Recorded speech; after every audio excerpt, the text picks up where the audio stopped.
Hello, everybody, and it's good to see you. Sorry about the week off last week, but a lot of stuff going on, especially with the weather. And I did have a planned vacation, and let me mute the other side here. There we go. I did leave a day earlier from Tampa, Tampa area. I live about 30 minutes north of Tampa, about 30 miles north of Tampa. And I did take a trip to Ireland, so I did have a fairly good time. It was my first time there, believe it or not. But it was a good time. I'm glad I'm back. Good to see everybody. Get back in the groove of things. I'm having to unpack everything because of the storm. I'm feeling pretty lucky about everything. I'm feeling pretty bad for a lot of other people as well. We'll keep them in mind as we move along and try to get things back to normal, I guess. But I made out fairly well, and the trip went pretty good. Did a lot of things I wanted to do, didn't do a lot of things I wanted to do.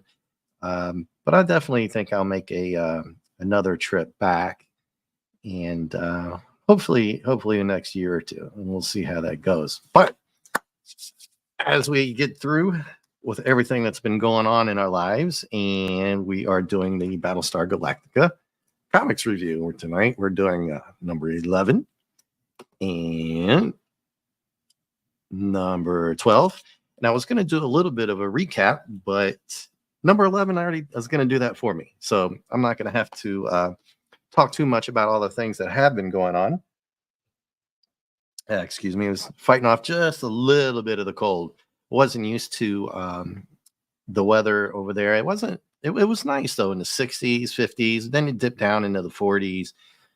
Rainy the first day I was there. I was prepared, but I did a lot of walking around outside and stuff like that. Dressed warm, but had to get used to it. So as we are waiting for some other people, I know that JT Kirk was feeling a little bit rough tonight. He might pop into the chat, but I don't expect him to come in tonight. So if everybody out there can wish him I feel better soon.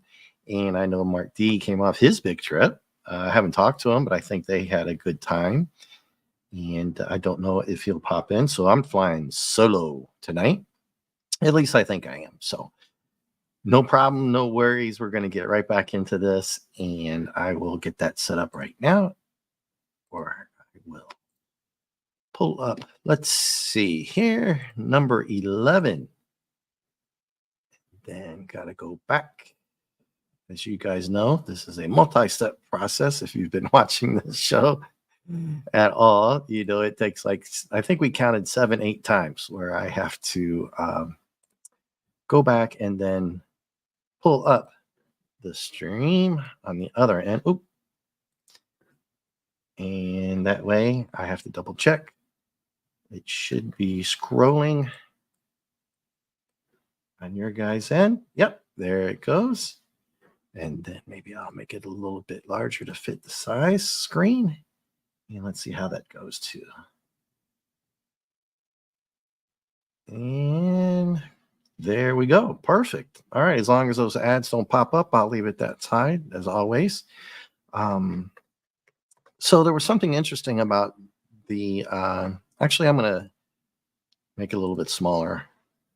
That way you can see most of it, especially the cover screen here. I'm going to make it a little bit smaller, a little bit different than the other ones. And as we all know, these comics do not follow the show anymore. That's going back a couple issues now already. We're rolling right on through, even though I missed a week. We're about halfway through. We'll be tonight. I'm feeling a little bit weird, so we'll get through number 11, then we'll see how number 12 goes. But I want to try to do both of these tonight, although I might make it a cliffhanger because these two are paired together, and you will see how that goes. But the cover of this one, it's okay. But it doesn't have a theme title or a plot title to it. And I haven't not seen that on all of them. They usually have that up at the top here or down here at the bottom. But essential to the theme and the plot, they do stick to what's going on in the cover itself.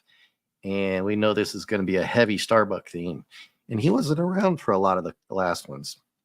Not very much anyway, because Adama is still stuck in the mind machine. As we all know, that was for traitors and saboteurs, they said. And you're thinking, okay, Adama's been in this thing for a couple issues now. So one of the things I liked about not doing the show or following along with the show is that they could pick whatever they wanted. I kind of like the idea of Adama being stuck in here because it forces all the other characters, especially Ty, to step up to the plate and try to lead things, especially with this dude, Sire Yuri, who took over the council. And he's a pretty bad villain and overall scum and villainy, right? Um, but as we go, it does tell you a little bit about what's going on here. It tells you that they're still in the void, that after they went to the planet and they're still trying to get out, and that the Cylons are still following them. And in the other issues, they had a little battle with Sire Yuri's security forces, and the machine was damaged. So they do a pretty good recap here, but they still don't put the title theme on here, which has been a little bit of a departure to what they do. But I like the repat. Going back a little bit and covering what's been going on. And here it is, the title, Scavenge World. I shouldn't say I like this issue already. I guess I let it slip. I kind of liked it. It's a two-parter, at least a two-parter, but no spoiler alerts. As you can tell, the way they drew things here, this is a recap of Adama getting into the machine because he's trying to remember some of the scripture from the planet they found in the middle of the void. And I won't harp on that too much. And I mean, that's pretty much it. He's remembering the Cylon attacks, stuff that we've all dealt with in the past. And he's remembering Sire Yuri through Apollo and all this nasty stuff he did behind the scenes to try to basically usurp and make Adama and all the Viper pilots look bad, stuff like that. The art's pretty good, and I think by now we all know the art can just vary from decent to good to bad. But they do a pretty good thing with the Vipers here. Starbuck and I think this is Boomer and Athena are out on patrol, which is it's kind of weird because they really can't see that much, but I guess they go out and do the best they can, try to stick close to each other. We've talked about that before. They can't go too far, they get lost, but they're out on patrol and there's something huge out there and you're like, oh, okay, so what's up? And then we get some ads. Hubba Bubba, who chewed that stuff? Oh man, it lasted about how long? 30 seconds. Anybody out there chew Hubba Bubba? Or was that the bazooka gum, or juicy fruit, juicy stripes? What was it? I think it was juicy. Gum fighting. Yes, Pete and Scott. Hey, how you doing? Thanks for coming in. Flying solo tonight. No worries. Diving right on in because this was a pretty cool issue. At least I thought it was. It's interesting to figure out what they're going to come up with. So let's see what they got here. It's called Scavenger's World. So you kind of get an idea of what's going on. And then basically they find this place with all these ships and they're like, what's all this stuff doing out here? And one of the important factors is they were trying to find 3 of their ships. And one of them is I wrote this down, the aggro ship. I call it the Arco ship, but it's the aggro ship. It has all the food, or most of the food anyway. And it went missing. You'll have to go back because I can't really go back and harp on that too much, but they're searching for at least 3 ships that I can remember. And they talk about it here and they find it. They find this aggro ship where all these this big, huge, looks like kind of a scrapyard type of deal going on. They're not really sure what's up with that. And then Boomer and Starbuck and Athena, they get separated. They're not even sure what happened. I guess they were sticking close together for the communications. It can be a little confusing because they're out in the void, but they make it work. And Athena and Boomer disappear. Starbuck disappears, and they're not sure what's going on, and they just fly right on into this whole big thing out in the void of all these ships and parts and stuff that are all around. And it says takes them into the twisted bowels of an architectural nightmare called Scavenge World. Sorry, I don't have my glasses on. Guess I could make that a little bit larger now that we got past the cover. See if that works. Like again, till the ads pop up. So, and then we see some more creatures here waiting for them. This is a good shot of the Vipers. Again, they've been doing really well in the last several issues with those.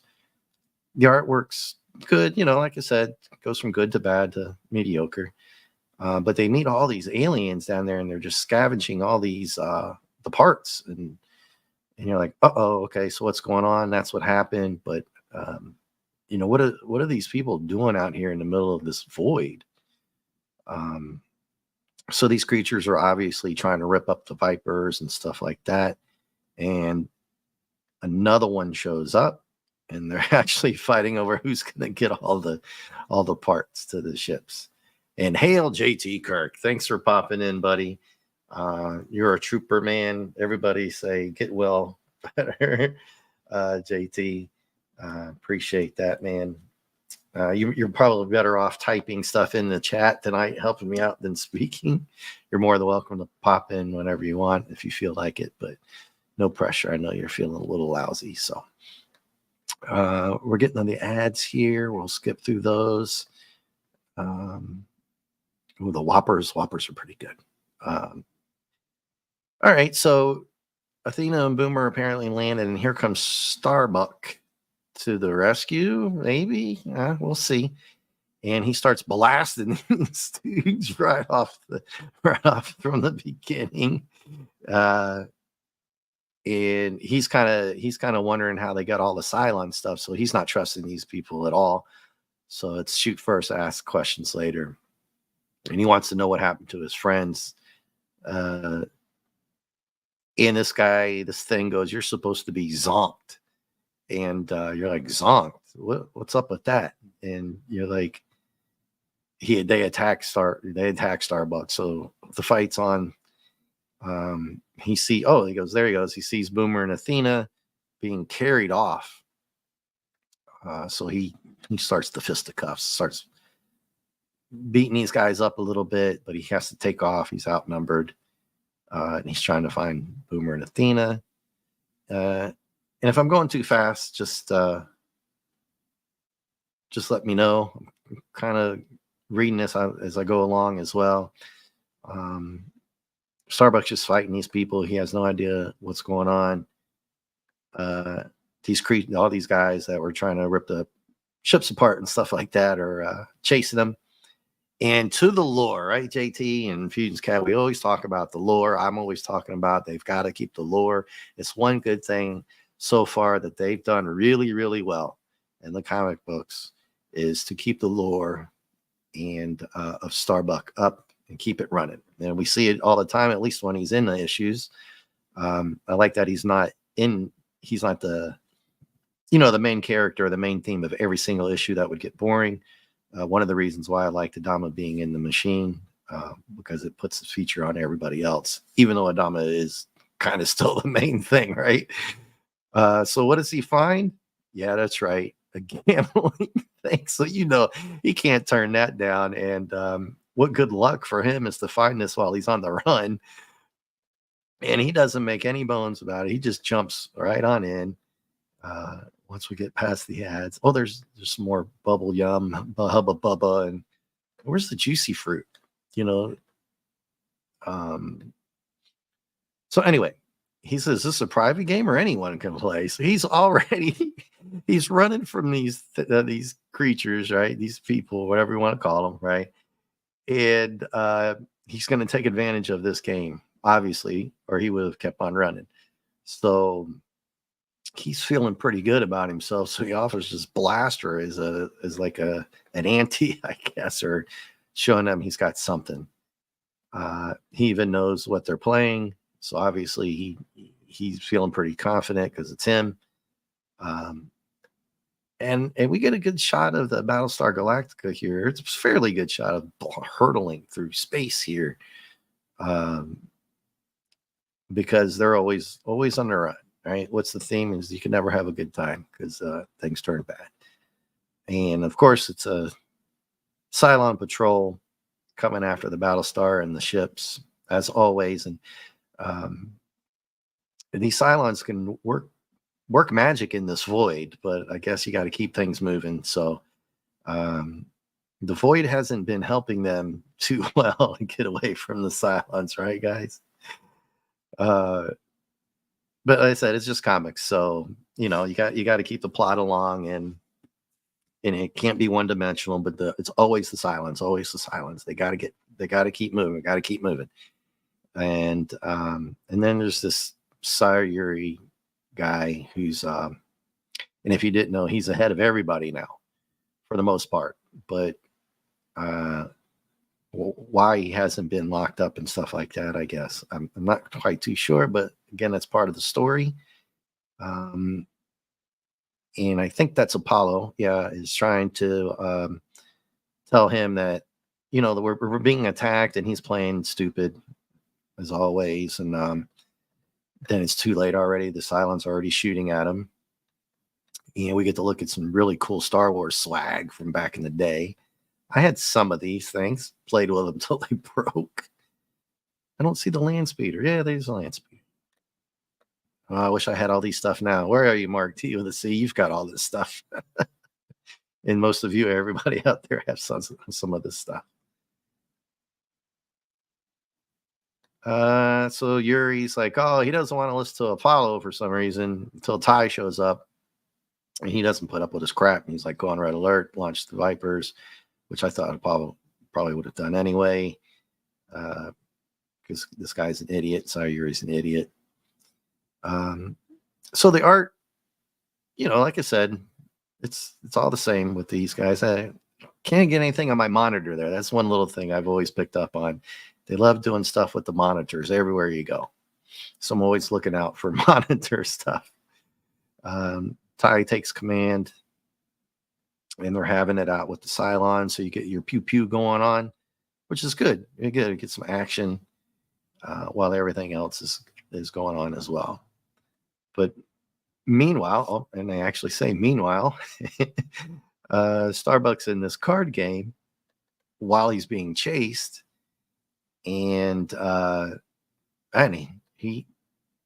he's going up with some people, that are betting heavily on this one hand. You look at the stack of, I guess you want to call them chips he's built up here, and it's kind of like, all right, Starbuck. I mean, you only bet your phaser to get in, or your phaser blaster, I should say. Forgive me, JT and everybody. Blaster. There we go with the ads. So let me. Boop, boop. Okay, do that until that goes away. Make sure it goes on the YouTube side. All right. So he's basically all in with this one character, and knowing our Starbuck, it's like, well, maybe he was going to lose here. You don't know, right? Just for drama. You thought he might lose, but no. He's got a perfect plurd. I guess that's like not a full house. Help me out, you gamblers out there. What's a straight royal flush, right? So yeah, I know I said phaser. My bad, dude. There's a Star Trek reference later on, I think in issue 12 that I wrote down. But so apparently this dude bet his insignia of rank. And I only touch back on it because that's going to come back later. So he wins this game, and if you know Battlestar Galactica at all, and some of the themes that go along with Starbuck, every time he wins big, what happens? He doesn't ever really get the cash in. From the very first episode of the show to the first couple of comics, when when they're all sitting around playing, he wins big. Then he's on the planet, and it happens to him again here. Again, that's the aura and it's not stigma. Excuse me, the lore of Starbuck.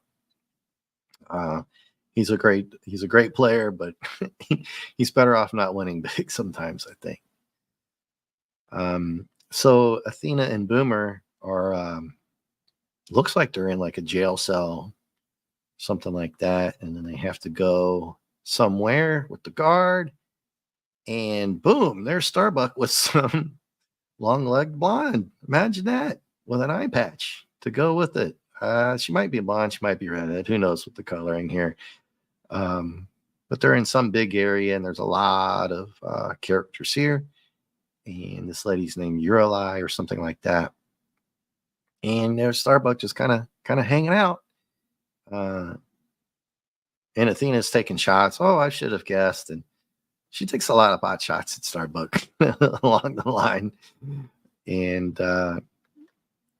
he's like, no, it's not Starbuck. It's General Starbuck. So apparently he's a general now, because that dude, he was so upset because he lost the money, I guess. He lost his rank and everything. Kind of an interesting take on that. So you're like, oh, cool, Starbuck. He's like a general, but you know that's not going to last. Fun times never last for our friends here. So we get introduced to this lady. I guess I don't know if she's human or not, but she looks human. So she's talking about family, and she's in the Starbuck, and she tells everybody that she has like this mind control. So, but it didn't work on Starbuck. So that's how they got drawn into this place. It was because of her. She's got some kind of ESP, telepathy, mind powers, whatever you want to call, but pretty powerful, but not our boy. So we'll just roll with it, right? And then Athena's looking a little jealous here. She's like, Starbuck. He's like, let me handle this. And she gets really, really grumpy with him. Tells her, I got a plan. Be quiet. And this lady's like, I don't like you whispering, but I thought she could read minds. I don't know if she can read minds, but she can draw people. She can mess with people's minds. And because she tells them, eventually you're drawn here to the magnetic center of the void. So at least we know where they are, right? So it's a little confusing when you talk about the planet was the Cobalt. The planet was supposed to be kind of the center of the void, but you know who knows how far along they've been. She's saying they're at the center of the magnetic void. Boomer's like, nah, some of us are forced here. And he's like, nah, don't piss her off. So don't antagonize her. And she lets on, we just scavenge parts from pretty much everybody and anybody to build up our fleet in the scavenger world. Apparently it's really, really big. So, and then she says, yeah, you were lured here again, telling you that. But you're welcome here. But that doesn't seem too likely to happen, as that they're probably going to strip every single ship that they have. And what are all the humans going to do? Live there? So it's not looking good. And then he does say you can read minds as well as control them. So the whole whispering thing was a little weird, but anyway, yeah, she does have a pretty powerful figure. And now here she is, a redhead. So I'm digging that. Right. I just came back from Ireland, everybody. She's Crescent Green, golden redhead. So I'm totally digging this. Anyway, I lost track. You guys made me think about the last couple of days. But anyway, I digress, but in a good way. So, yeah, she's telling them about what they do and stuff like that. But he's like, hey, if you know about our fleet, you know that we're running from these guys, these Cylons, and they're bad and they're out to get us, and that's our deal. And Starbuck comes up with a kind of a plan that he said he had, that he's going to use the Cylons as a bargaining chip for all of them to get out of there. Luckily for him, she kind of digs him a lot, because she could have just said, nah, I'll just do it on my own and keep your stuff too. Okay, Putin's Cat, thanks for being here, man. I appreciate it as always, dude. Good luck on your stream. And if you can pop back in, that would be awesome. Thank you. Let's see. Let's type in. Have a good night.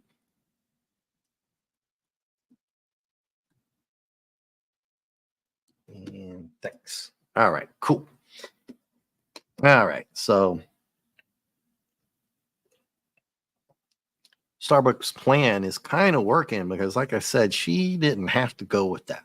She could have just said, "Nah, I'm taking everything. Don't need that. Here's some more cool Star Wars swag." Uh, and I think for JT, I don't see a lot of the merchandise or BSG. Have you noticed that? I thought maybe that was something I was going to touch on later on. Maybe next week, if you can remember that, man. Um, just it's Star Wars bubble gum, and maybe some Twinkies. I don't even see any Twinkies hats. So I saw some Whoppers, but I don't see anything for Battlestar Galactica. I'm wondering if there's merchandise rights going on here. Anyway, so Starbuck makes this deal, and then the human fleet apparently was behind the Battlestar Galactica. It doesn't seem like it should have been that far back behind. So all these characters here get pretty upset because they think Starbuck is hoodwinking, and he lied because he didn't really let on that there was so many ships, because all these characters, all they want to do is parts, right? That's what they do. Scavengers. So they see all the human ships and they're like, "Oh, hey man, this dude, nah." But he's like, "Hey, you made a deal and you got to stick to it, right?" And that could have gone either way, but they're, kind of pirate type scavengers, so they like his moxie. And so instead of getting mad at him, he pulls the "we made a deal" card on it, and they like it. They're like, "Hey, you know what, dude? You're right. You're right." So she's actually more attracted to him now. So this is not going to go well. I wouldn't think so. And Boomer makes this little comment. He's like, "Well, wait a second. How is Starbuck not mind controlled?" She takes a jealous shot at him. And this is for everybody out there. It only works with a mind with an IQ higher than a Daggett. So for all you Daggett fans, that's a pretty rough shot. But she's pretty jealous at this point, I think.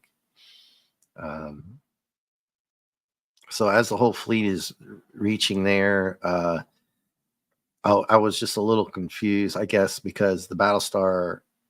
I would think that they would have seen the Battlestar Galactica and flipped out about that one.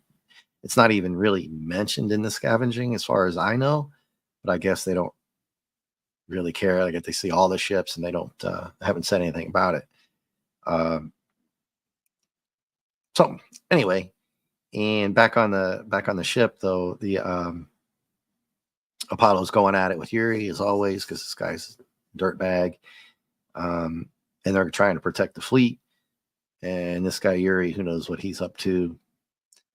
Starbuck's trying to reach them and try to get a message back, and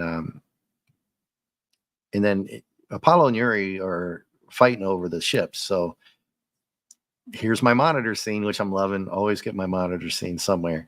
And Starbuck's telling them, "Look, here's the deal. We'll get all our crew members and the other ships back, at least the aggro ship, because remember that's one of the most important ships there." And he's telling them about the deal he's making. Didn't read too much in the Stan soapbox. I think he was talking about a Silver Surfer movie. I don't remember one back then. If Mark was here, he would definitely know that one. Because this comic book came out in 1980. Don't remember any movies. They were talking about some of the Saturday morning cartoons like Spider-Woman and a bunch of other ones and stuff like that. And so I didn't read too much into it. And then there's a little Human Torch episode, and there's your fruit pies. Yay. So good, but not good for you. All right, making me hungry. Anyway, so dun dun dun, here we go. Here come the Cylons, and oh look, there's the base star, and you're like, okay, no worries. But how many? Looks like there's at least two there. And Apollo's checking in on his dad, Commander Dama, and he's doing okay. But as we all know, the longer he stays in there, the worse it's going to be. Now, this is where it gets really interesting. This lady Uralai goes, well, I've got a deal for you then. And she's talking to Apollo now because they're on the monitor with Starbuck. So she steps right on in. And she goes, well, I have these abilities and I can help your father. So this gets really good now. And in return for his life, all I ask is for Starbuck. So you can kind of see that coming. But now she wants to trade for helping Adama, but she gets to keep Starbuck. So you're like, dun dun dun. What okay, wait a second here. How's that gonna work? You can't really trade Starbuck just to help Adama. But remember, the machine's broke because they blasted it. And so Adama's in real dire straits here. And then there's some fan letters and stuff like that. One was pretty good. A lot of ROM. They were pushing ROM a lot. A couple of ads. Ooh, yeah, we've seen this ad before. The Corgi. I know Mark D's got a few of these. And oh, that was the end of it. Okay, sorry, JT, I must have missed that end part. Let me scroll back. Sorry, guys. It's supposed to have there. Yeah, I rolled right past it because of the lettering and stuff like that. So it says next one is Farewell to Arms. And hey, JT, I don't know if you noticed or I showed you this one before we go on to 12, that the cover for 11 didn't have the title for the next show, and it didn't have it on the splash page either. So they had changed that up a little bit. Let me get a little bit of water and we'll move on to issue 12.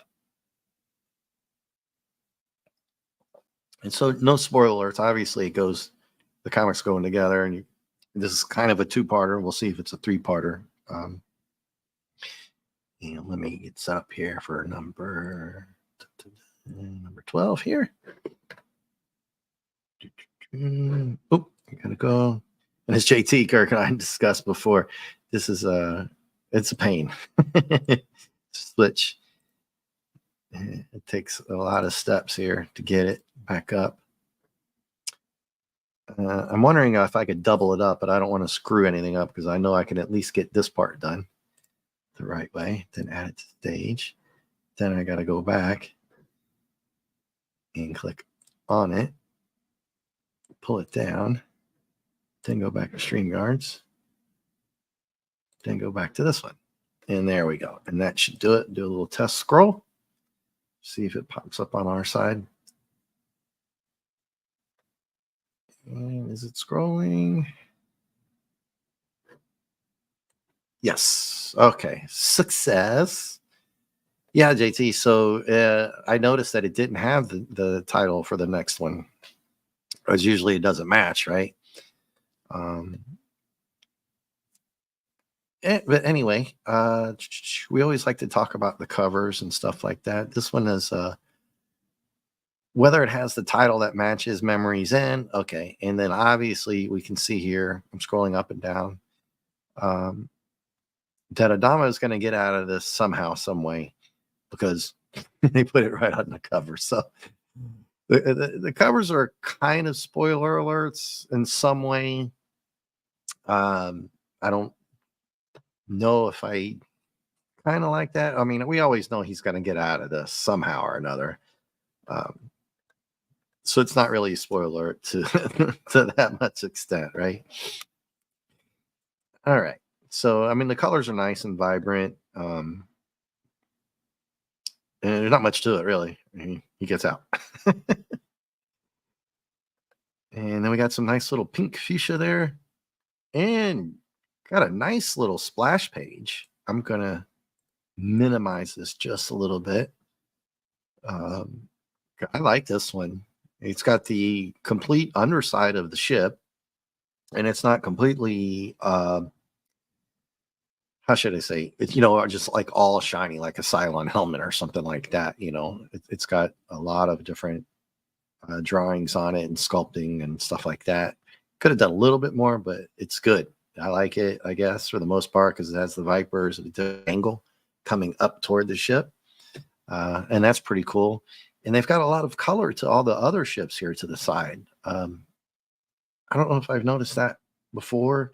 I'm sure they might have done that. Usually it's just white, but they do a lot of different colors for the other ships. So that's something that maybe I didn't catch. So they had Memories End on the cover, and then they call this The Trap. So, okay, so you get a double title on this one. But a pretty good splash page there. And then we go, and I will enlarge this a little bit so people can see it better.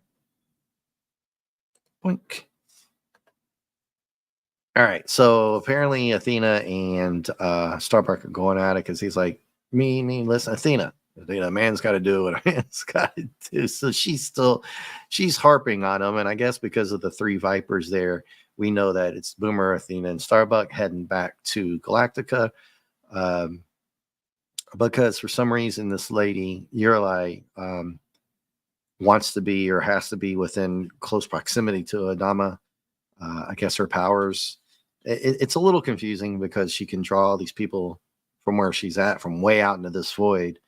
But she's got to go closer to Adama. So I don't know if I've ever seen this before. Two people in the front cockpit, and Starbucks even says it. You think it's a little cramped in here? And she's like, oh, no, I think it's kind of cozy. So she's really laying it on Starbucks. She wants him bad. And then I took some notes because, these comics are, and let me know what you guys think here. Comics are supposed to be for kids, I guess. And I'm not being an old fuddy-duddy. I guess you can be a teenager and talk about bed chambers, but I would have only been around 10 or 11, depending on the month. This came out in 80. So who knows? I might not have even thought to buy this, but I probably would have.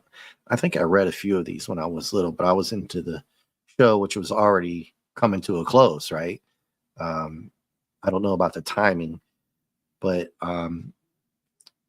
so there's bed chambers and that kind of stuff. But they're teenagers, so that's all good, and it's not too bad anyway. So Starbuck is starting to rethink a little bit about what he's doing. He kind of lets on here, I haven't agreed to stay with you yet. So he's trying to cut her off at the pass, but he really is got to have her try to help Adama. It's a good way out, but he's in a bad spot here, Starbuck. And then she's calling him darling and stuff like that already. Oh, you will, darling, if you want Scavenger's World help in combating the Cylons. So she's got a double-edged sword here, the Cylons and Adama. So Starbuck it's way worse than me even letting on. He's in really tight spot. And then she's like laying it on thick. She's like, you remember all the stuff that he had to do? He was trapped in there. And I offered to free him. Starbuck, remember, she's not going to let him get out of this no matter what. And then I guess apparently Athena, because this is all recalling, you can tell how the artwork does the thing as well. And they do tell you it's a recall, but they do the little weird thing on the edges of each panel here, semi-panel, to kind of let you know that it's a recall if you don't catch on to it. Athena and her kind of go at it a little bit, but it's probably a bad move on Athena's part because this lady's got mental powers and she just whacks her. Dude, she's like, don't touch me. And Starbuck has to actually intervene. He says, you're killing her. Don't do that. Don't do it. Leave her alone. Don't do it. It's all right. It's all right. So she really blasts Athena here because she grabbed her arm. So Athena's just trying to protect him, from more ways than one, right? Um, and this lady's like, she doesn't matter. But then this thing about uh, comics for kids and stuff, it gets a little rough here. At least I kind of thought so. Um, so this lady says, she doesn't matter. I can't control lock, stock, and wine over you, but I can do it. And these characters in her back are like more flesh for your eye. And like, okay, they said that before. It's all good. And she's still kind of stunned that she can't control him with her mind. But then this character back here says this really, really weird kind of thing. It says, "Fry her again. We like to watch her fry." Oh, we do. And that was really creepy, man. For a comic book that's kind of supposed to be, I mean, it doesn't freak me out, but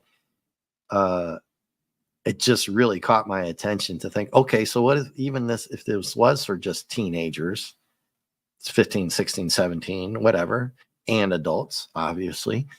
It was pretty profane to say something like it was a little sadistic. I mean, this guy's like, "Fry her again. Yeah. Yeah, we love it here." But anyway, I just thought that was a little over the top, I guess, for this kind of thing. But anyway, I'll move on.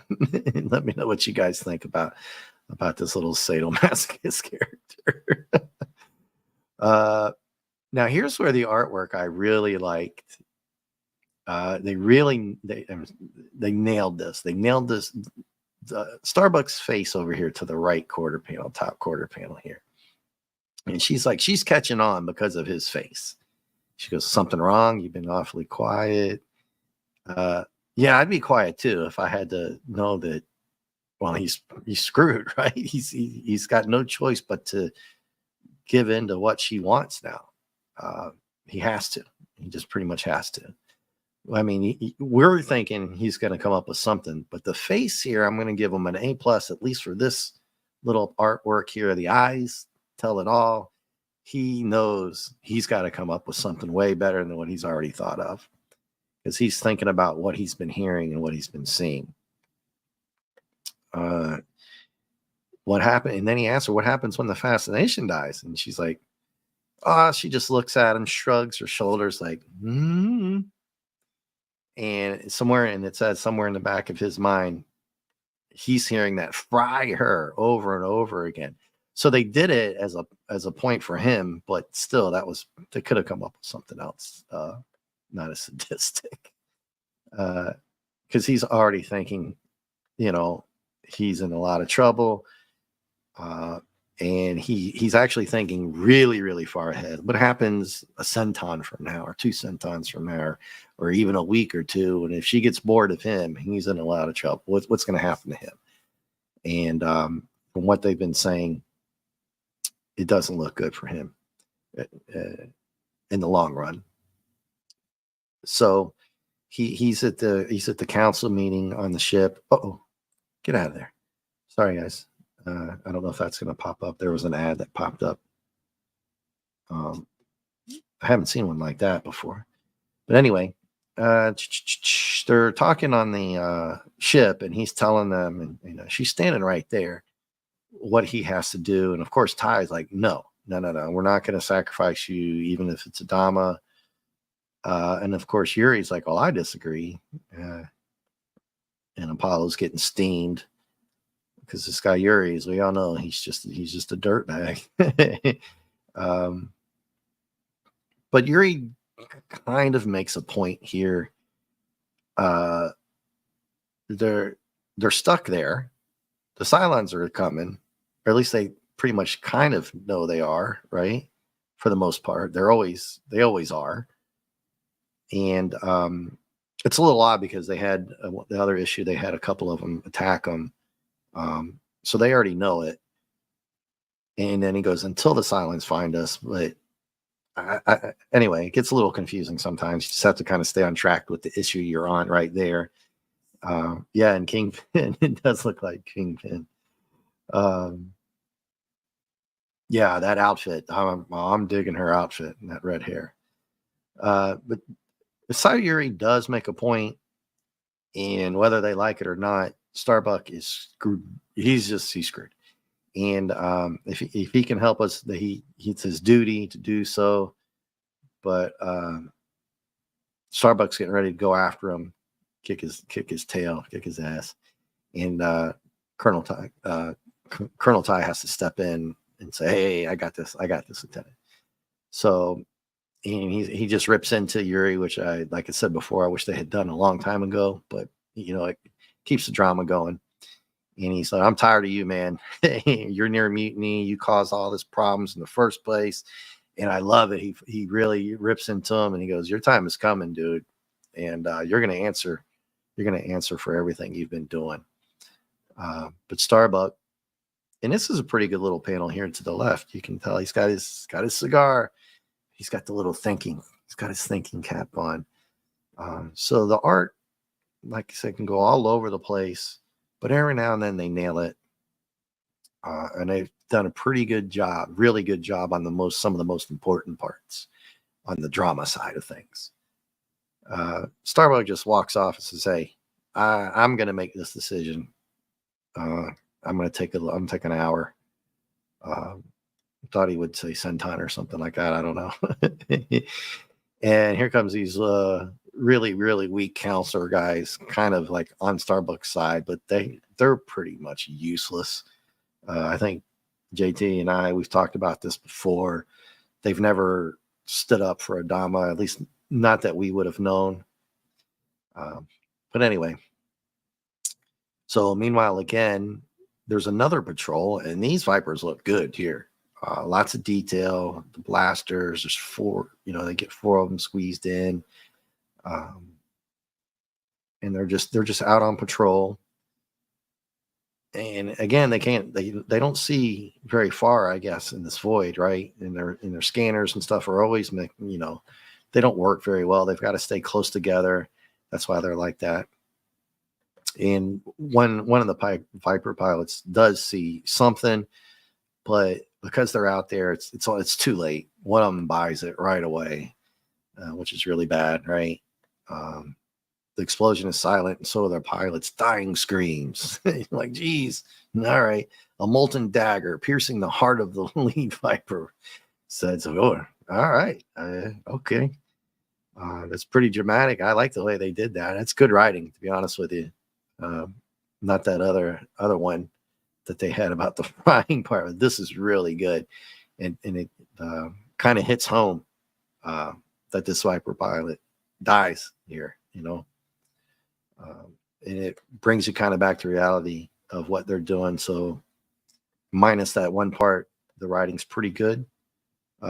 They found a stake of base of action, and like no frack, right? Yeah, I kind of noticed they found us, dude. Sorry, just so you get one good writing, and then you've got, hey, they found us. Okay, yeah, we got it. We've got to warn the Galactica. I guess their communications are also jacked out there. It's hard to keep track of how much they can do, what they can and what can't. It's pretty much what the writers want. And okay, so back on the ship, Starbuck's debating. He knows what he's got to do. Apollo shows up, wants to hang out with him, try to talk to him a little bit. And Starbuck's actually feeling guilty here, which shows a little bit of his moral character. He knows what he has to do, but feeling guilty shows a little bit more about himself. That deep down, he's really kind of a good guy. He's a player, but hey, we already know that. So, yeah, JT might actually get to see a fight stick. It'll probably look like Buck Rogers or something from Star Wars. But anyway, you get this little hangar thing with a good shot of the Viper here again. in Starbuck, I really like this. He's going on about, I've got a chance to really do something important, and it's not all about me. How do I feel bad? I'm thinking of myself. And I said, well, dude, that's human nature. I've been dealing with those same things. So this writing here was really kind of meant something to me, I guess, as a person, because I was actually kind of feeling like that about a few things lately. Especially with bad weather, and if it doesn't come your way, you feel lucky, but then there's nothing you can do about that. That's how you deal with that. Some things are just not in your control, and you got to let that go. But in his situation, he is kind of in control of this. They're not going to order him to do this, right? That's what Sayuri was trying to get Ty and them to do it, but it's not going to happen. But we know he's going to. So Apollo's like, look, we've gotten out of worse scrapes. I don't know. It's not like they're out fighting, although that patrol's under attack. They don't know that yet. Because it's going on right now. And I like these interactions with these guys. It just shows you how close they are as friends. But Starbuck, I set everybody up with the player tag. Hey, DJ Play Nice. Hey, thank you so much, man. Let me give you a little shout out, man. Because I always appreciate people coming in, especially since we missed, it's almost 2 weeks. Hope everything's been going well for you. I don't know where you're located at in the corner of the world, but if it's been anything like around here and stuff, although I've been very, very lucky, I hope things have been well for you. And thanks for stopping by. I appreciate it. So we get this real moral character sentiment with him and Apollo. Really great scene. And back to Starbuck. Right? So he's oh, hey, and Athena, whatever happens, I just want you to know you're the only one. Oh, hey, Sapphire. Hey, I just want you to know you're the only one. Oh, Cassiopeia. Hey, I want you to know you're the only one. But she's not buying any of his crap. And she's like, yeah, you say that to all the girls. And then what do we say? Whenever there's a good time, a happy moment, it doesn't last long. That's the theme. One of the many themes that I stick with on the show, or at least I try to.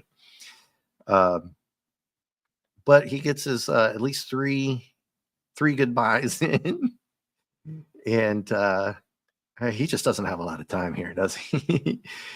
So he feels the Blood Warrior's blood. Okay, pounding his head as he races down the.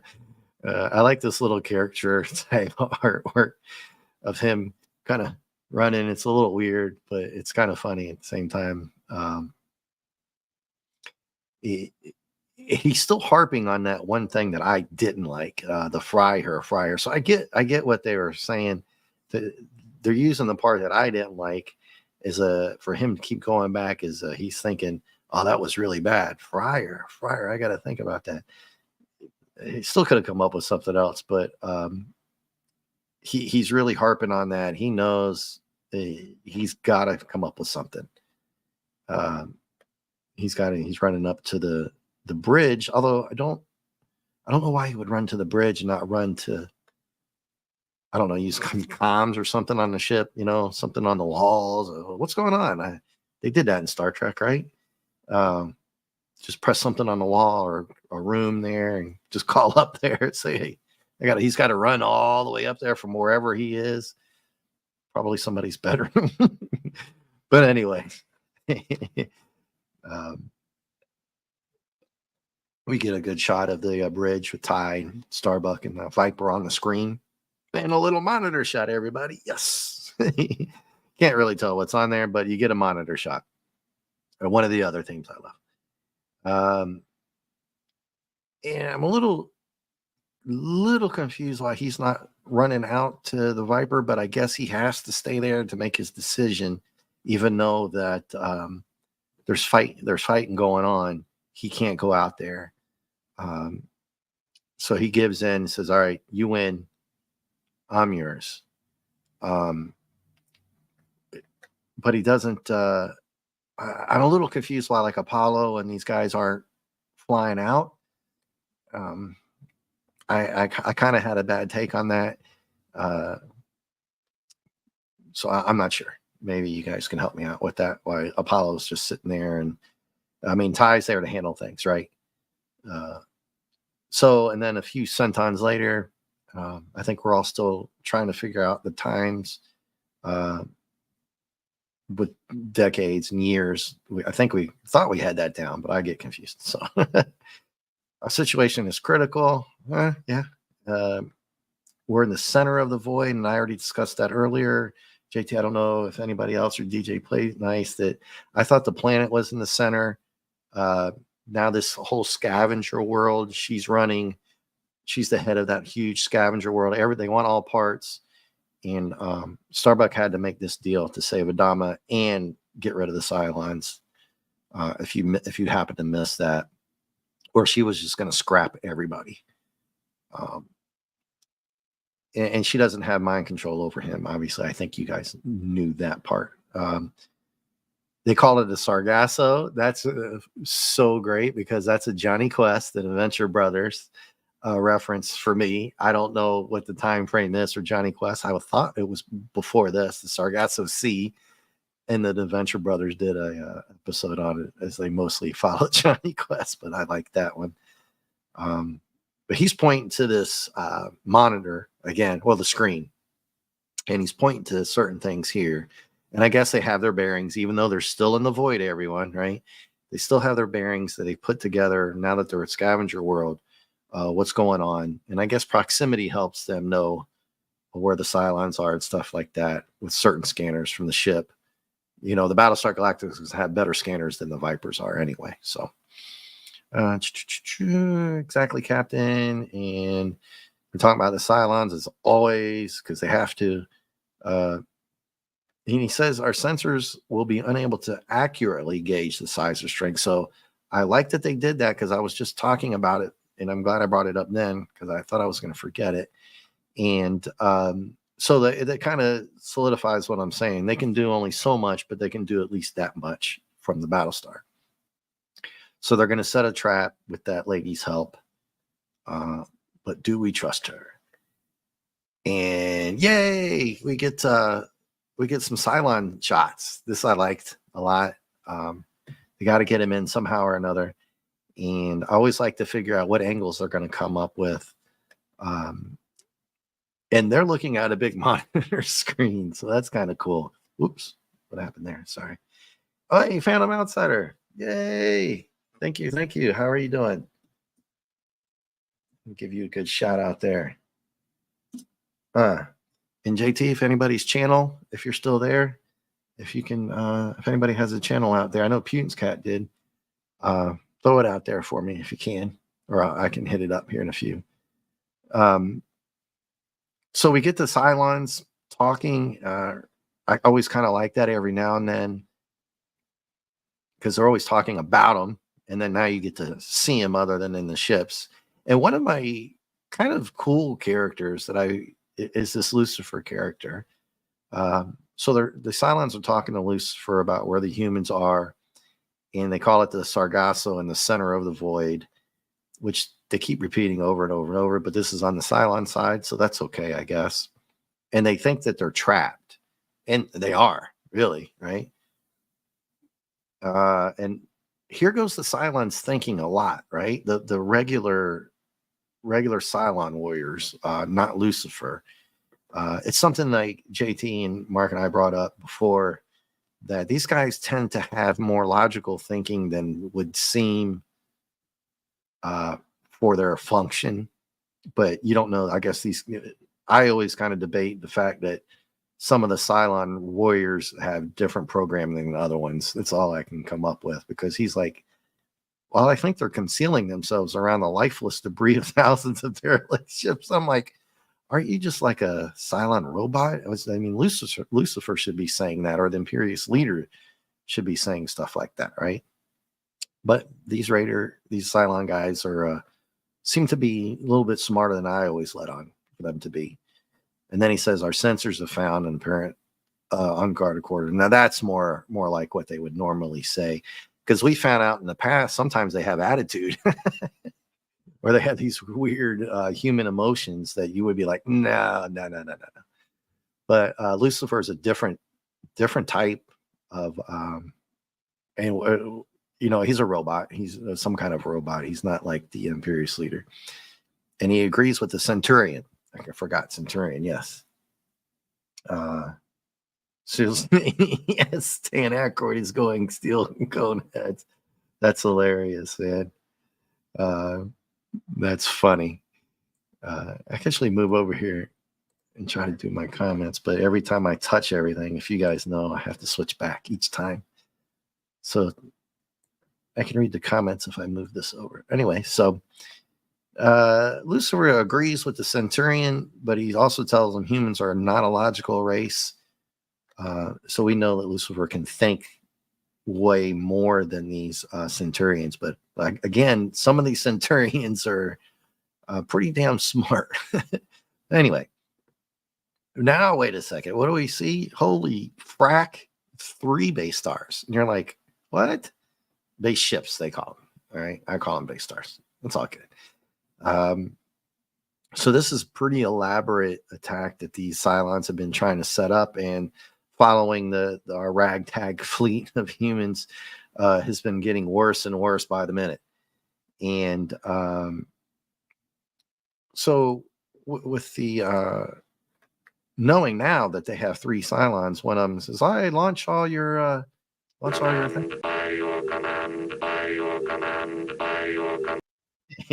So I always have to try to remember to do that when they say by your command. So I hope that comes in on the other side.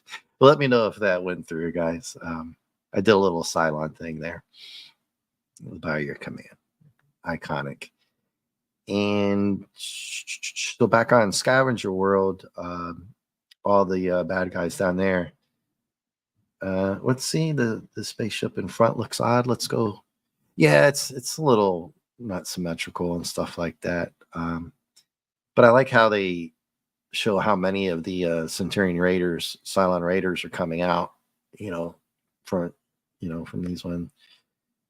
But back on the Scavenger World, all these crazy characters. Oh, telepathic message coming in. So she can send messages. Obviously, we know that she's very, very powerful. Excuse me. And she tells them, get ready for a fight, and they're itching for a fight. These guys they might be scavengers, but they remind me of kind of like pirates and scavengers. They just sit there, right? They don't go out and have to do anything because of her. She brings them to them. But they're down for a good fight, even for the Cylons, because all they care about is spare parts. Spare parts for everyone. And they know that the Cylons, that even the Centurions, they can make spare parts out of. She gets the people, they get the parts.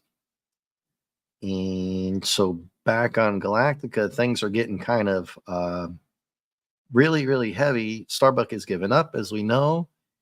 And Urali is supposed to be trying to help him, Adama. Sort of like, okay, we're only on page 11, but it's like, oh, all right.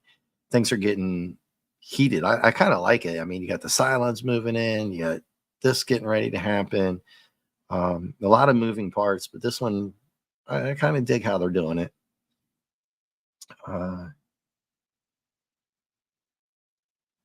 It's Phantom Outsider. Yeah. I go back to my comments and then pull this back up. Absolutely. Oh, yes. And you did hear it? Okay, cool. All right. I like the artwork, on this couple of these little panels, trying to fit in all the word bubbles and stuff like that. And they're doing a fairly good job with it. And the writing, other than one thing, because I didn't like it, doesn't mean it wasn't good. They've had some good writing up to here. And even Apollo is admitting, like, Adama did this on his own, but we've got to take a chance. There's no time left. He doesn't have time left. We don't have time left. We got to do something. Do what you got to do and do it now, right? She's like, yeah, no worries. I'll take care of it. I'm like, okay. Yeah, and that red hair and green suit's looking pretty good. So she goes to work here, and the first thing we see is not too great of a panel of Adama and his wife here, Ilya. It's a little weird on the faces there, but hey, oh well, we're used to it, right, guys? Some good, some bad, some not so great. uh, yeah, fan of your killing, dude. That's hilarious. Uh, so she catches some of the dream of him thinking of his wife. Um, and I kind of like this that she's I'm not so sure if she's gonna how she's gonna do this, right? It got me interested to how she's gonna interact with him and not, you know, cause him more problems. But she's supposed to be really, really powerful. I mean, we know that she is for pulling all those people in. So, but then he goes into bad memory of the Cylons attacking, although he wasn't there with her. That's what he's thinking of, wanting to have been there with her. Uh, and it they even say it here because it's what I was thinking. It twists his dream into a dark and savage nightmare. So I really like the dramatic writing. It's kind of a serious issue here with the things that are going on. And meanwhile, they use that a lot. Meanwhile, on the bridge, but hey, might as well. It works. So now they have long range scanners that picked up an incoming fleet. Like, okay, so that's the scanner thing I kept touching on. Sometimes long range, sometimes short range. Sometimes they say we can't, we can. All right, I just go with it. We know they're coming anyway. So, and Ty's like, what? Just one fleet? And he's like, you sure? So Ty is so smart, right? Adama and Ty, they know what's up. They don't. They're like, just one. That doesn't make much sense. They're trying to wipe us out. Little does he know, right? How right he is. So he's thinking and gives him a little bit of hope, even though they're not quite sure if these people on Scavenge World are going to come through, right? So, yeah, JT, we're always wondering if he's going to get rescued here. It does make you think that something else might happen. We always figure that he will, but just how, right? So I'm kind of digging this issue a lot. And there's a good monitor condition red, and that's a lot of that's a lot of Cylon Raiders coming in. But I guess hey, it's only one. What did he say? It's a whole fleet, so it's going to be a lot, right? One base star is going to hold a lot of Cylon Raiders. I'm kind of liking the screens here, or panels, should I say? And then they go back to the sensor thing again, and they're dropping a sensor screen. Our scanners are going to have trouble tracking them. I'm not so sure we ever got into where the Cylons were talking about the Void messing up their scanners. I can't remember that. I don't know. I know they were talking about going into it. They talked about it a few times, but I can't remember if the Cylons or Lucifer have ever actually talked about having problems with their scanners and stuff in there. I think the writers are going a little bit too back and forth with that stuff, but no spoiler alerts. I know why they did it here, but I also kind of think that they don't know that the humans are having a lot of trouble in the void, but you would think with their technology they would, right? If that makes any sense whatsoever. Because they're dropping sensor screens and all this kind of stuff. But it's warfare. They're doing what they need to do, so it's all good. It's a good tactical play. So continue the advance. The humans are offering no resistance. So this is really bad, right? Because now the Battlestar Galactica, and this is why I referred to it as from before, that it wouldn't have been there in the front. It should have at least been in the middle or behind, but they went to the front. Now the rear ships are just getting wasted, and doesn't make much tactical decision sense. But that's not really on the writing or anything like that. That would be on, I guess, the editors and, I guess the writers. But anyway, um, they're getting kind of wasted. And it'll get brought up too. And then it says the Cylons are almost on top of us. Colonel, they're opening fire. And unless the lambs are about to lead the lions to slaughter. Wow. That's some deep stuff, man. Deep Felder carb.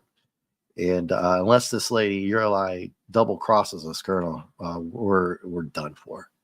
Yeah, so it's getting kind of tense, right? They're really getting squeeze played here. And these people are waiting and they're waiting and they're waiting. But boom, they come through. The Cylon Raiders are destroyed, and you get this little Galactica thing. Yeah, I know, JT. I know you're gonna have something to say about this panel. Let's see. Cylons are robots. Why doesn't the colonies have impulse generators? Turn the night off. Yeah, EMP. Yeah, exactly. Right. Yeah, fan of this is very smart of you. Pong, have a bunch of Pong machines. Yeah. So you've got this Frium, which is really, really good. And this little thing is the whole Galactica trying to fly off in the corner. It's kind of funny. I get what they were trying to do. So a lot of talky talk they're trying to jam in a couple of these panels here. Ty's still on. He's still not really getting to believe that there's only one base star. It's holding back. He's thinking something's wrong because they were supposed to not just get all the Cylons raiders, but the ship to come closer because they're all under the assumption that there's only one of them. Keep them all on red alert, ready to launch because he's smart. They've got some damage going on. And they're like, wait, level D, that's where Adama is in the memory machine. And Apollo's getting pretty upset. Frack, we've got trouble, you know. But it's even worse because now the life support's failing. So she's running out of time now too. To fix him. So she works harder, I guess. And alien thoughts, pounding pain. Okay, so she's really, really moving in on him, and she's got his wife in the dream screaming Adama. So I was thinking that maybe she was going to try to take over his wife's part of the dream, right? And kind of move in, have a little talk. This is just my take on it, where she's standing in front of him, she grabs him and say, hey, you got to fracking wake up. This isn't real type of thing, right? That's what I was going with. So she does kind of fade away. Yeah, that's what they say here. She kind of pulls away and fades away, and she disappears. But that doesn't quite work. So they didn't really do what I was thinking they were going to.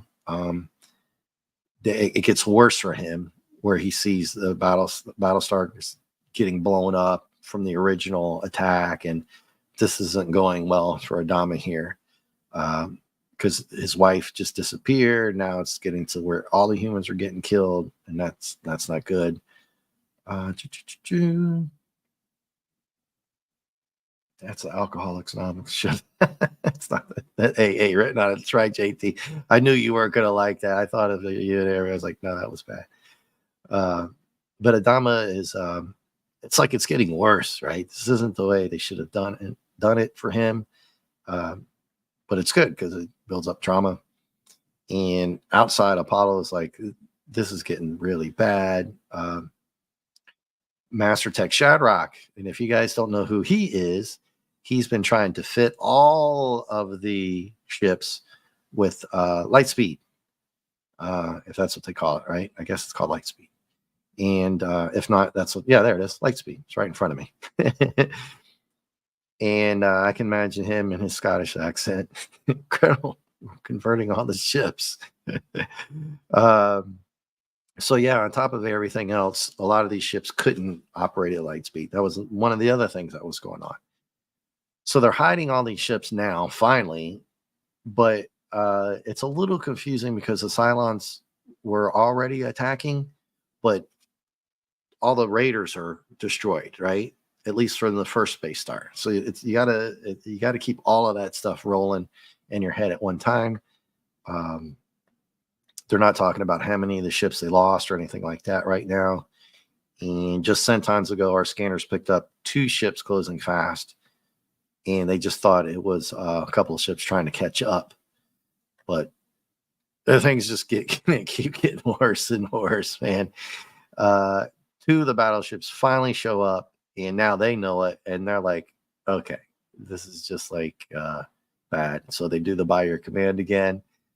I'll skip it. I got it in once tonight, so it's all good. Pardon the pun.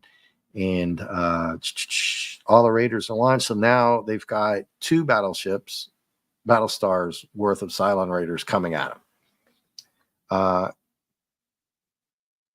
And so I guess they were hiding, but still they couldn't get away from them. I guess that's what the deal is.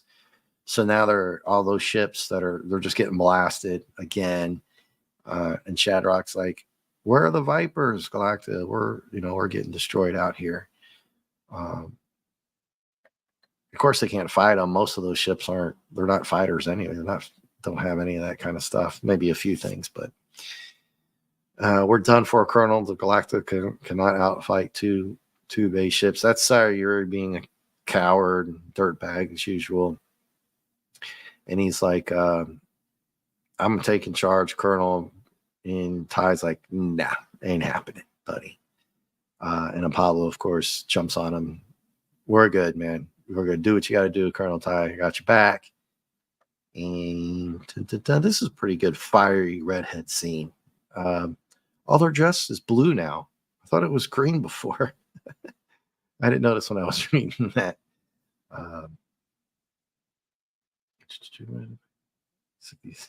Yeah, Phantom.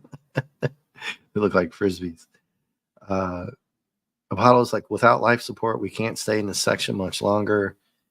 And there's a "give it all you got." So she just goes full blast on this. But interesting enough, if y'all know Kadama, he's high moral character. And in the last desperate effort in his mind, with everything going on that he's seeing, his wife disappearing, the attack on the human race, he's still thinking of everybody else and not himself. So even with this lady's help, he actually kind of pulls himself out of this with her help. He wants to fight back because now he's marrying his wife, his son Zach, who was killed in the first issues. And that's what really brings him out of it. And so just more lore for Adama to come back and fight for all the people. And they blow the hell out of this thing. And he's in his full suit and everything as well inside there. So he steps out of there, superhero fashion, done raw. I'm loving this right here. He comes walking out of this thing. I mean, it was just a big globe with, like, who knows, air and stuff in there anywhere, your fluids, something like that. So it just broke and he fell down. But he comes out of there like a real man, dude. He's like, "Apollo, I've seen visions." Thought they could have said something more there, some more Clint Eastwood, Dolph Lundgren, Rambo type stuff. So they missed a little opportunity there to get some good words in. And then a few centons later, because he makes his way up to the bridge, it's Adama, yay! It was like, "Hey, you made it! Hey, all right, you're back!" And hugs and all this kind of stuff. But what's the theme here? You can't have a moment's joy. "Commander, I share." Oh, he actually says it. "I share Athena's joy, but we have a crisis here." Yeah, just to say the least. And he goes, "Are you ready to take command?" He goes, "Yep. Launch all the Vipers." And all he's thinking of is protecting the fleet. although he has no idea what's really going on. He's just like, let's get it on. Showing who he really is. And it's great. Some good artwork here. Although we always talk about the faces, for especially Adama and a couple of them. They can't really get too close. We always thought it's got to be some kind of character reference, copyright type stuff. So we're all used to it by now. Lots of Vipers in this scene. Some good action. I'm loving my Cylon shiny stuff, although it's not too sparkly, but you get to see how shiny he is by your command again. But I thought they already launched them. It's all good. Get Lucifer. And now here's what's really cool. Lucifer is very cautious here too, which I thought was really, really awesome, because he's still thinking like Ty was thinking, and Ty was right. He's like, "Are you sure?" And this attorney's like, "Oh yeah, I got it." I'm like, "All right." It's kind of funny, really, to me. And this little panel of a close up of his face with that red eye is really cool. It's like, all right, if you're sure that we've got him, contact the third base ship and plan beta. So Lucifer's got a secondary plan. He's not stupid.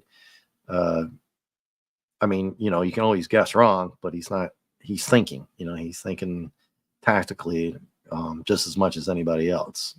So whether you're good at it or not is what counts, right? Or whether you're right. Athena is like, "Oh, you got to be kidding me. There's a third one." So when the other two showed up, I would thought they had already shown that there was three of them. I was wrong when I was reading this. So now they know there's not two, there's three. So I had jumped the gun when I was reading this from before. So even Adama's like, "Oh, good God, come on, man. Full evasive tactics." We underestimated their strength badly, Apollo. They held one base ship in reserve.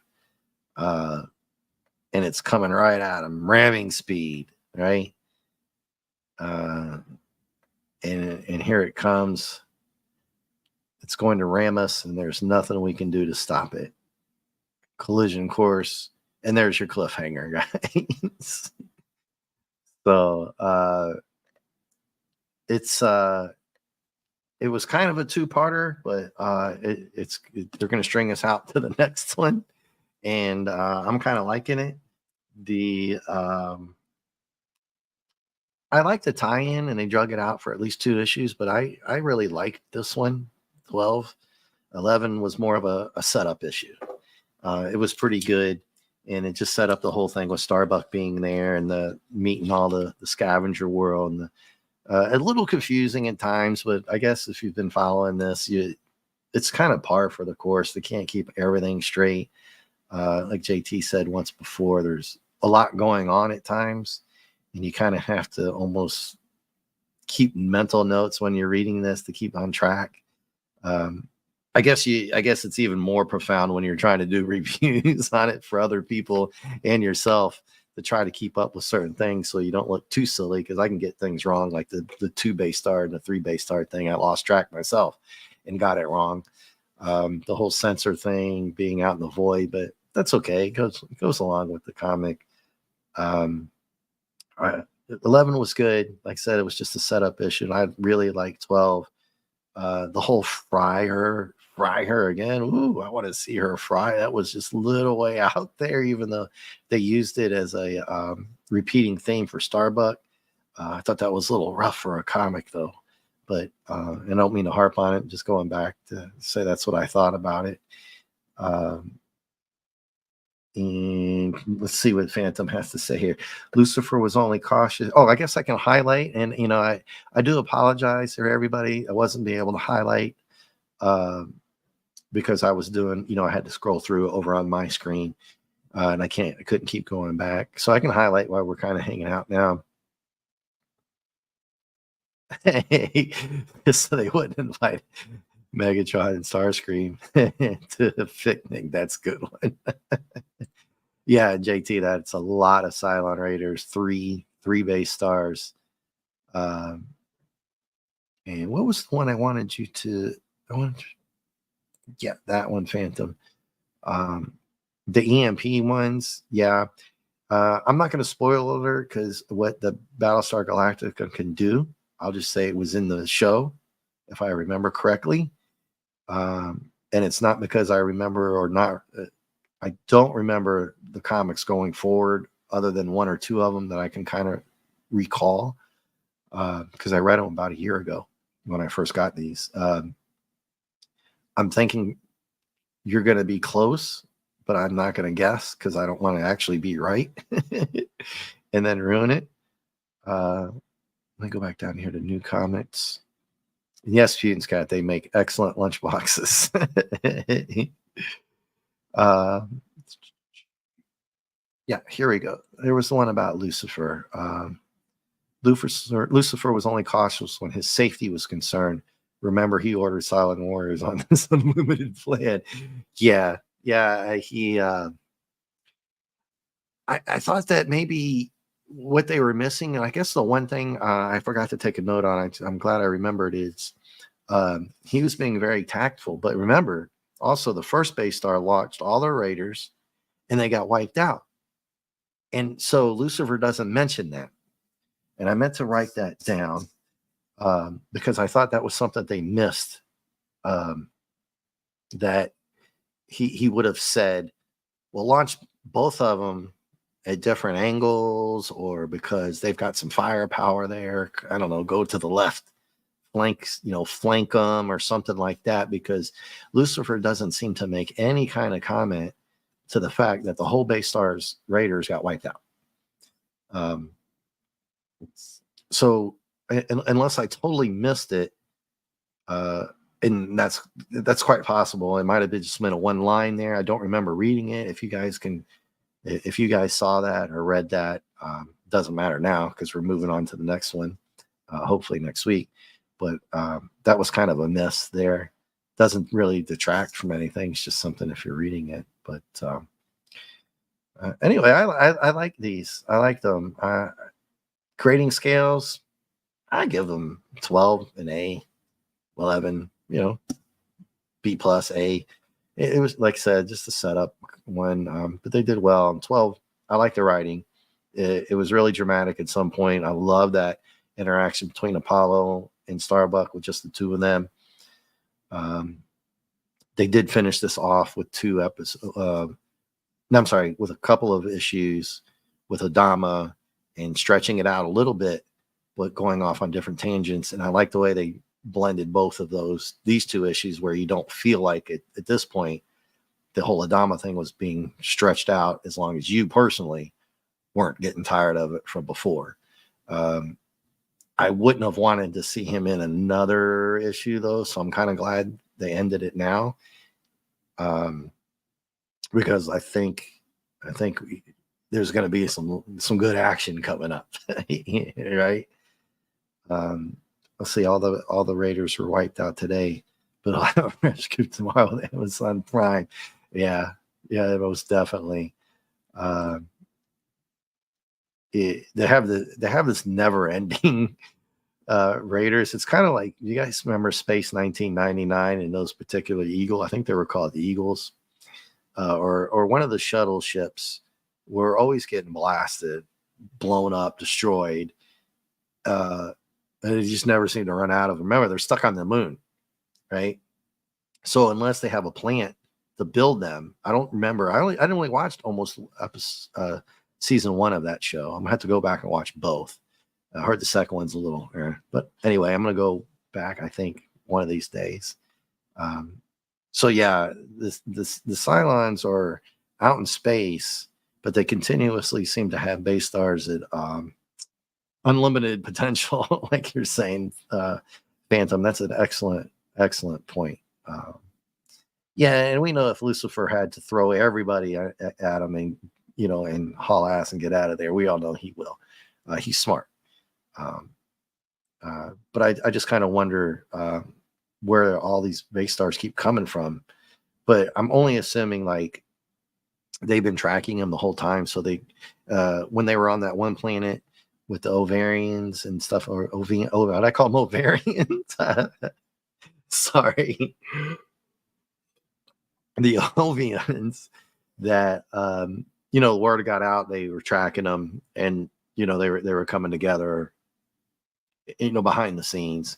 Um, and that way they're always getting always getting checked. Yeah, I did say ovarians, didn't I? Maybe I should probably wrap this up.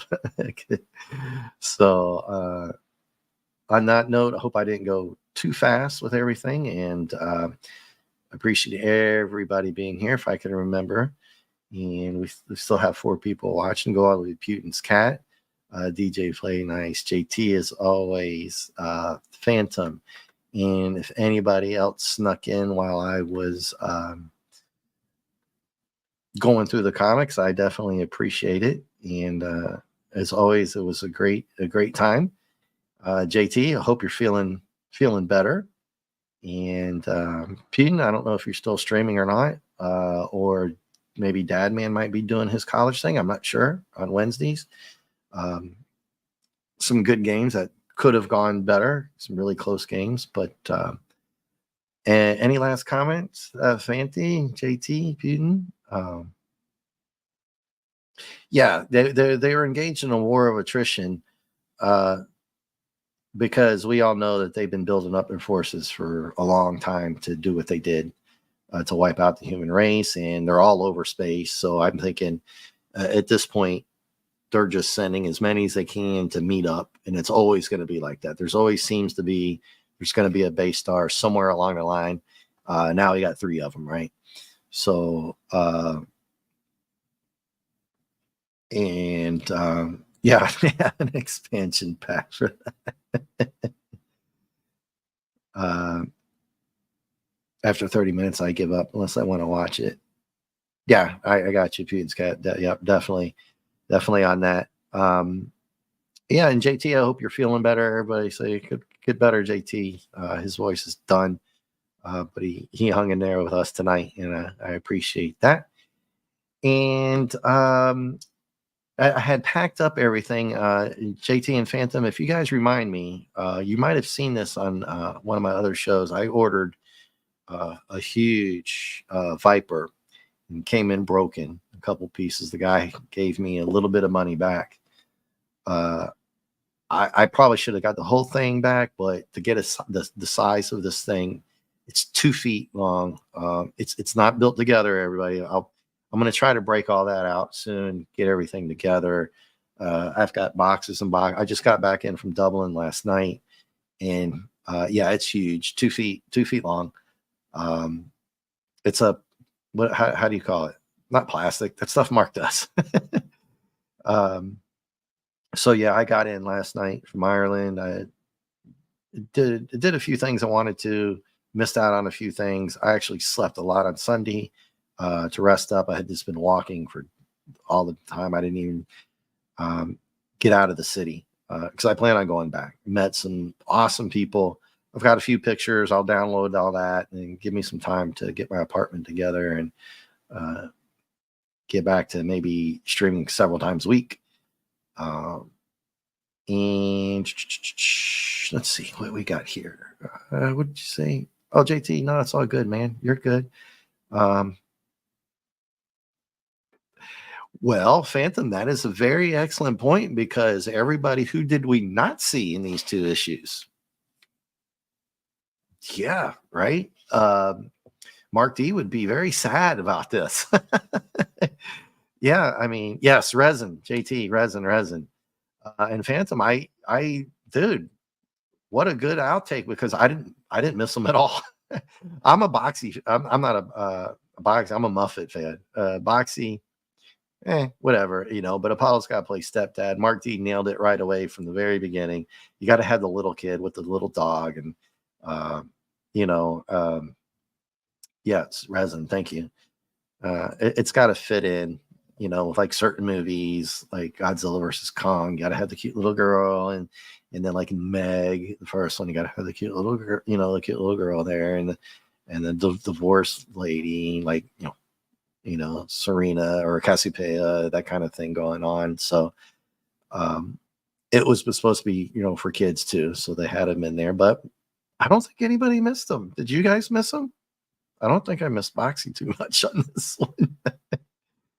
Um, so anything else you guys want to throw out there really quick? If not, I will say goodbye. And as usual, we will try to do this next week, Wednesday, 9 p.m. Eastern. If not, I'll let everybody know.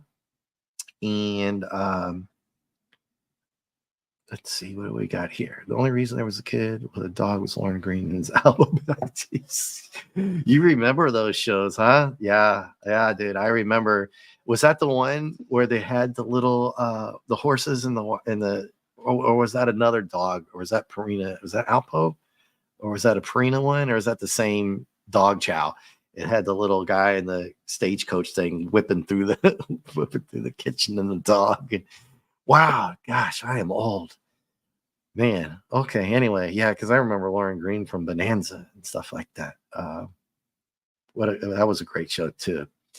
But maybe we should talk about some of the old commercials one time, just do a crazy stream. I know JT and I want to talk about some of the ads. I think maybe with Hungry and stuff like that. But we're going to skip that, JT. Remind me to try not to do that without you until you get better. That was something I might think about putting together. Gravy Train and Alpo was the can one, right? And Gravy Train was in the bag and they poured the water on it. I think I'm getting them mixed up. Yeah, Fanny or whoever. Yeah, thank you for trying to put Purina Chuck Wagon. Now that's the one where they added the water to it, right? And I can't remember that a couple of them probably did that anyway. Because I just remember that crazy little thing coming through there. Wow, that is so cool that you remembered that. Yeah, the ads were in issue 1, but I think these Marvel ads, I'm going to go to some of the other ones, maybe dig out some DC ones and maybe some offbeat ones, because these don't have a lot of the ones like the Green Army Man, the one where you can buy the X-ray goggles and the stick gun that I'm always talking about. And yes, thank you, Fumes Cat. Alpha was canned or dry. Gravy Train was add water, makes gravy. Yeah. Dude, sorry. I got stuck on the Alpo. You're so correct. Yeah, the ads on these old comic books are great. And I think JT and I, or whoever wants to help out, I'm going to put together a good show of that and talk about some of the ones that I might have bought, that I remember that I did buy, some that I think that I bought, and one that I can't find anywhere. And I'm only going to go through a few because they're all pretty much the same. But I noticed these Marvel ones are pretty one-sided. Did you see how many Star Wars merch they had? Because they're promoting ROM, Space Knight, and Star Wars. But I didn't see any BSG merch. Not that I can recall. And I'm going to go through the next week and try to remember, if you guys can remember, to keep an eye out for why there's no Battlestar Galactica merch. Maybe they have that one iron on. I might even you can still get those like on eBay and stuff like that. I don't know if they're any good, but I might try it. I might order one and try to iron it on. I should have thought of that before, right? But it's never too late, I guess. In fact, I'm gonna write that down. BSG iron-on T-shirt for the show. Excellent. All right. And if I could afford the big helmet and the Cylon helmet, I would have gotten that. But the real ones are very expensive. They're a couple thousands if you want to get a nice, good, decent one. So, and you're pretty good at Google props. Yes, you're good at that. Let's see what do we got here. Some of the old comics, someone was selling kryptonite. Yes, they were selling some of the Superman kryptonite. I think was the red kryptonite or something like that. Or just all the colors. For some reason, the red stuck out. I don't know why. But I always remember the Napoleonic Wars, or the British one, British little guys, and the Green Army men.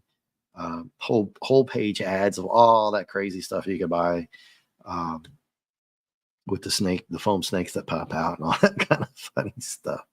Real nostalgic type stuff where you can learn how to draw, get muscles in 7 days, and stuff like that. Be a cop, take the test for being a cop, stamps, all that good kind of stuff. But anyway, so almost at 150, and still got 4 people. Thank you so much. Let's see, what do we got? DC would allow an ad that could result in the end of a franchise character. Yeah, they just want you to buy merch, dude. It's just selling stuff, I barely saw any of the ads for Fantastic Four. They had some Christmas stuff on these. Again, Star Wars heavy, and they knew what they had going on, right? You know, um, so all right. Well, I think I'm going to end that. Go grab something here to eat, and maybe do a little Fortnite. Although I barely even got my TV set up and everything. I'm just happy to have an apartment to come back to. So land on a good note and not quite sober. And thank for everybody for being here again. And let's put our thoughts out to everybody who had a rough time with the storms. And in Phantom, let's see, yes, the Atlas ads. Yes, okay, so you're gonna keep me going here, dude. Okay, so who remembers the ad where the little skinny guy sitting on the beach with his girl, right? And the dude comes and kicks sand in his face, and then the guy's like, "Oh my god, I can't believe we got just." And then he's like, "Hey, buddy, get this, and you'll be jacked in no time." And then he kicks the dude's ass or something like that. I don't remember if they show that part, but that was the implication. You ordered the book. And spoiler alert, I did order it. And my stepdad had went through it. I don't know why, but he found a part in there where you're supposed to karate chop wood. And I didn't have any training for that kind of stuff. So he told me, don't be doing that. You break your damn hand. And I was like, even though I was little, I was like, yeah, that kind of makes sense. I don't think I'll be trying to chop blocks of wood, man. I'm good. But he was just looking out for me. But that was a hilarious ad, kicking the sand, because I kind of remember those with some of the old Archie comics and stuff like that I used to have. I know, man. Geez, dude, I had a whole box of Archie and Jughead, Veronica and Betty, Casper. I have one Casper left. I had a lot of the was it Hot Stuff? The little devil one, little devil, Richie Rich. I had a whole box of those, man, big box of those, and got rid of all those. And oh, geez, how cool would it be to have some of those back, just to have them, and just to go back and read them just at least one more time, and then to either give them to somebody, donate them, or family, or sell them really, really cheap just to cover taxes and shipping, of course, something like that. But or just to pass them on to people on YouTube, and maybe a pass it forward type of thing. But he was he used a dynamic tension. Yeah, that's funny. So yeah. So